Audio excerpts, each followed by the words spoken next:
Salut les coureurs, salut les triathlètes.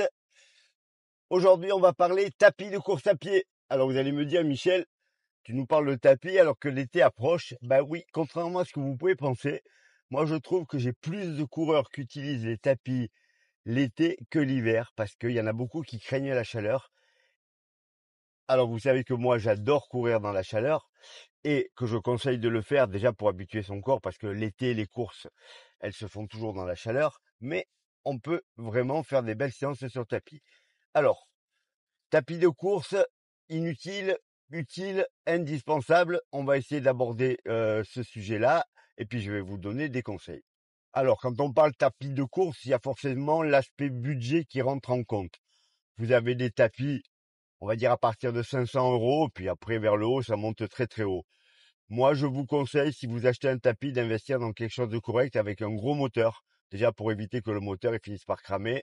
Et ensuite, pour avoir un truc de bonne qualité avec une planche assez épaisse, puisqu'on court en fait sur une planche qui est entourée d'une bande de roulement. Mais si la planche elle est trop fine, elle finit par péter. Donc, si vous avez les moyens, n'hésitez pas à mettre un peu plus que les premiers prix.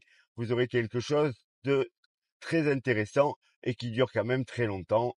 En 30 ans de course à pied, depuis que j'ai des tapis, j'en ai passé 4 ou 5.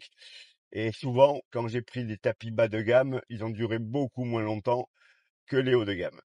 Il faut également la place, alors ou un grand appartement ou une maison, bien entendu. Mais vous êtes certain à courir sur des tapis dans les salles ou, par exemple, quand vous partez en vacances, dans les salles de gym des hôtels. Sur les hôtels un peu sympas, il y a souvent une salle de sport avec un tapis, ce qui permet de faire des séances quand vous pouvez pas faire autrement. Alors, on fait quoi sur le tapis? Alors déjà, on peut faire du tapis par rapport aux conditions atmosphériques. Je vous l'ai dit, l'hiver, ça paraît évident, il fait très mauvais, très froid, on fait du tapis. L'été, ça peut être également le cas, vous craignez énormément la chaleur, vous faites du tapis. Alors, avant de parler de séance, comment on règle un tapis? Un tapis de course à pied, si vous voulez que les allures soient identiques à celles que vous pouvez maintenir à l'extérieur, il faut que vous mettiez un petit peu de pente sur le tapis. Ça compense la non-résistance au vent. Donc vous allez mettre 1%, 1% et demi ou 2% pour être sûr du résultat. Alors si vous mettez 1%, ça va déjà très bien. Si vous mettez 2%, vous savez que ça sera quand même un tout petit peu plus difficile qu'à l'extérieur. Mais si ça vous rassure pour éviter d'avoir des allures qui ne correspondent pas, vous pouvez bien entendu faire ça. Au niveau des enregistrements avec les montres, toutes les montres ont l'option tapis de course. Malheureusement, quand vous courez sur un tapis de course et que vous utilisez votre montre, même si vous pouvez la calibrer petit à petit, on n'arrive jamais à tomber juste. Donc si vous partez faire une séance sur tapis de course, vous partez du principe que vous regardez les allures marquées à l'écran et que c'est ce que vous allez retenir. Votre fichier sera pas bon. Si vous avez un coach, vous lui expliquez que vous avez couru sur tapis, il sait très bien que les allures qui seront enregistrées sont pas bonnes. Alors, il y a des moyens que ça fonctionne. Vous avez des capteurs que vous pouvez mettre sur les chaussures qui déterminent beaucoup mieux la vitesse de déplacement. Mais attention, c'est pas non plus super fiable. Par exemple, le meilleur capteur, c'est le capteur Zwift, il est incapable de trouver la bonne allure sur le tapis. Ou alors, il faut le dérégler complètement pour le calibrer avec le tapis, mais il ne marchera plus dehors. Donc moi, vraiment, je vous conseille de ne pas vous prendre la tête. Vous regardez la vitesse sur le tapis, vous savez que vous avez fait votre séance et c'est parfait. Il existe pas mal d'applications maintenant où on peut courir sur tapis. Alors, pour ces applications, j'en ai déjà parlé. Par exemple, moi, j'utilise l'application Zwift. Elle a un avantage énorme pour le tapis, c'est qu'elle est gratuite. Et pour le coup, là, il faut obligatoirement mettre un capteur de chaussures qui va se connecter à l'application Zwift et que vous allez pouvoir calibrer parfaitement. Et donc là, pour le coup, les données seront très correctes. Il y a maintenant encore mieux que ça, c'est ce que j'ai actuellement, c'est des tapis qui sont connectés en Bluetooth. C'est-à-dire que la vitesse de course qui est sur le tapis va directement dans l'application. C'est-à-dire que quand moi je mets Zwift et que je mets mon tapis à 10 km/h, mon personnage sur Zwift, il court à 10 km/h et l'enregistrement donne des données parfaites.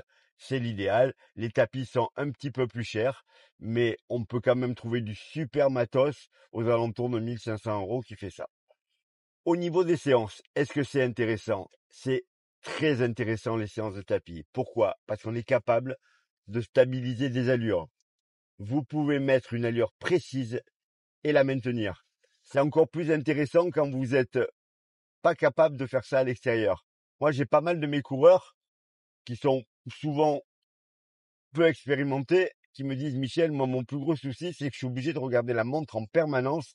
Je sais jamais à quelle allure je cours.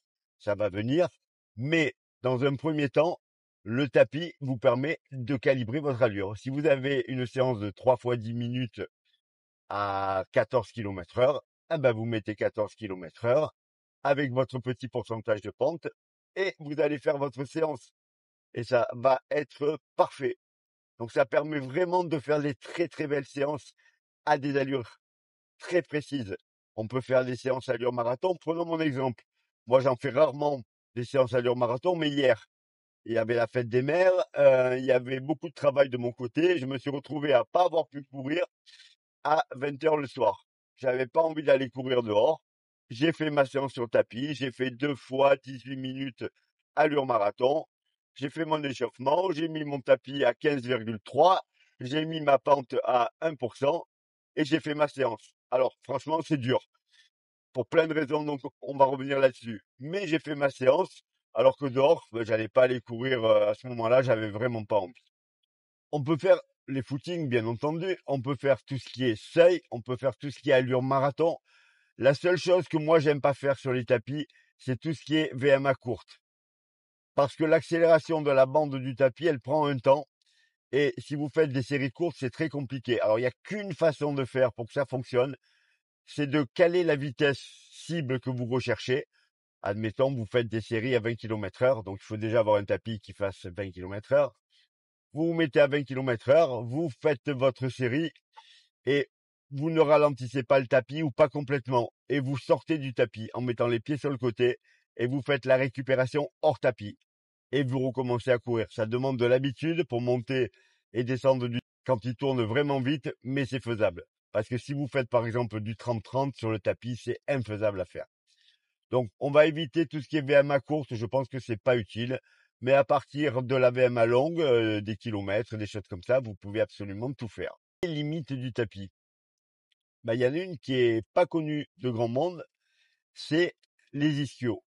Les ischios travaillent très peu sur le tapis. En fait, la bande de roulement qui vous tire la jambe vers l'arrière fait le travail des ischios. Ça veut dire quoi? Ça veut dire que si vous ne faites que du tapis et que vous partez courir dehors pour faire votre course, il y a de très fortes chances que vous vous retrouviez avec un problème aux ischios parce qu'ils n'ont jamais été sollicités et ils vont pas comprendre ce qui leur arrive. Donc, moi, j'ai des gens qui préparent des courses quasiment que sur tapis. Je leur demande de faire au minimum leur sortie longue à l'extérieur pour faire travailler leurs ischios. Ça, c'est la première chose qui est vraiment importante à retenir. Ensuite, l'hydratation. Sur un tapis, on transpire énormément. Donc, il faut prévoir énormément de boissons. Vous prenez des gourdes, vous les positionnez à côté. Mais vous savez que si, par exemple, vous buvez une gourde en 1 heure quand vous allez courir dehors, vous savez que sur le tapis, ça va être 2 à 3 fois ça pour pas se déshydrater. Vous n'avez qu'à voir l'état de vos fringues après une séance sur tapis, on dirait que vous avez pris un bain. Donc vraiment attention à l'hydratation. Donc c'est un peu similaire, mais il y a la chaleur. Il faut mettre des ventilateurs pour faire descendre la température corporelle. Donc n'hésitez pas à positionner 1, 2, 3 ventilateurs autour du tapis, surtout quand c'est l'été, parce que sinon, je vous dis, c'est l'enfer sur Terre et c'est pas utile. Vous allez vous trouver très très mal. Les avantages, on en a déjà vu plein au niveau de la gestion de l'allure, mais on va dire au niveau de la gestion du temps. Vous êtes nombreux à travailler, à avoir des enfants, ben, ça peut vous sauver la vie. Notamment si vous avez des enfants en bas âge, ben, vous pouvez faire des séances sur tapis tout en gardant vos enfants. Ils sont à côté de vous, pas loin de vous. Vous pouvez intervenir à tout moment alors que vous avez absolument pas la possibilité d'aller courir dehors. Ma femme a préparé des marathons quand on avait des enfants en bas âge en allant quasiment pas courir dehors. Elle faisait que du tapis et elle sortait de super marathons derrière, mais c'était le seul moyen de beaucoup courir. Et puis en plus, c'était efficace. Donc pour en revenir à l'utilité du tapis, indispensable, bien sûr que non. On peut tout à fait courir sans tapis. Heureusement d'ailleurs, la course à pied, c'est quelque chose qu'on peut faire n'importe où, n'importe quand. Vous prenez votre paire de baskets, vous sortez de chez vous, vous allez courir. Mais si vous avez la possibilité d'avoir un tapis, si vous vous entraînez sérieusement, il est vrai que parfois, c'est vraiment une super aide. On va récapituler. Un, le climat, quand il fait trop chaud, trop froid. Quand vous devez garder des enfants, par exemple, c'est parfait. Quand vous avez besoin de faire des séances super précises au niveau de l'allure, c'est parfait également.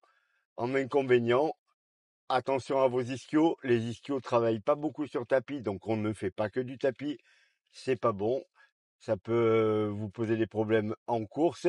Vous allez transpirer énormément, donc pensez à boire beaucoup, à prévoir des affaires de rechange même pour la même séance, hein. Moi, il m'arrive de faire des séances où je fais une partie de la séance, puis pendant la récup, je me change et je mets des affaires sèches parce que c'est pas possible, ça coule dans tous les sens. Donc mettre des ventilateurs pour se rafraîchir. Et vous oubliez pas de mettre une pente sur le tapis, au minimum 1 ou maximum 2 pour simuler du plat. Après, vous pouvez également travailler pour ceux qui souhaitent travailler la pente. Ça, on n'en a pas parlé dans la vidéo, mais imaginons que vous soyez un trailer et que vous vivez dans une région archi plate. Bah, si vous avez un tapis, ça va quand même drôlement vous aider. Et on l'a dit tout à l'heure, n'oubliez pas que les enregistrements avec vos montres, ils sont très aléatoires si vous n'avez pas un tapis connecté. Moi, je vous conseille d'utiliser les applications gratuites qui se connectent avec les petits capteurs de chaussures. Alors, par exemple, Zwift en vend une trentaine d'euros qui marche très bien. Une fois que vous avez calibré ça, les données qui remontent seront plutôt bonnes et ça vous permettra d'avoir des séances qui correspondent à ce que vous avez fait. Sinon, vous vous en foutez, vous notez ce que vous avez réellement fait. Effectivement, l'affichage sur l'écran de votre montre sera pas bon. Si c'est pour vous tout seul, bah écoutez, c'est pas vraiment important. Et si vous avez un coach, il suffit de lui dire, comme me font mes athlètes, Michel, j'ai couru sur le tapis, ne regarde pas les allures, j'ai respecté la séance. Voilà les coureurs, voilà les triathlètes. Donc là, moi, je vais aller courir, pas sur le tapis, parce qu'il fait très beau. Et puis j'ai le temps aujourd'hui, un peu plus. Je travaillerai plus tard. Je vous dis bon entraînement à tous. Le chien va très bien. Il n'est pas dans la voiture pour la même raison que la semaine dernière. Il commence à faire très chaud. Et là, je suis parti faire des courses et j'ai pas envie de le laisser des heures, même fenêtre ouverte. Il est beaucoup mieux au frais à la maison. On se retrouve très vite pour une nouvelle vidéo.